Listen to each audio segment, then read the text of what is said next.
Hello children, welcome to my channel Easy 60. இன்னைக்கு Tamil Nadu syllabus standard 12ஓட chapter 2ல exercise 2.2ல ஃபர்ஸ்ட் ரோமன் லெட்டரில் ஃபோர்த் சம் இவால்யூவேட் அப்படின்னு சொல்லிட்டு ஜெட்டுக்கு ஒரு வேல்யூ டபிள்யூக்கு ஒரு வேல்யூ கொடுத்துட்டு ZW கண்டுபிடிக்க சொல்கிறாங்க.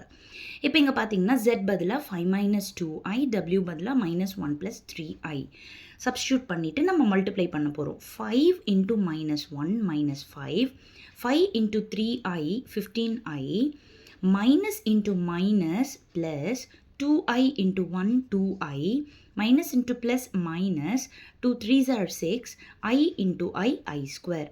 இதெல்லாம் அப்படியே காப்பி பண்ணுறோம். -5 அப்படியே எழுதுகிறோம். இது ரெண்டுமே same sign, imaginary number, so add ஆகிடும். 15i + 2i 17i. இங்கே I ஸ்கொயரோட வேல்யூ -1, ஆல்ரெடி ஒரு மைனஸ் இருக்கிறதால ப்ளஸ் ஆகிடும், ஸோ +6. இங்கே பார்த்தீங்கன்னா 6 - 5, ரியல் பார்ட்டோட வேல்யூ 1 ஆகிடுது, இமேஜினரியோட பார்ட்டு 17i. Thank you children.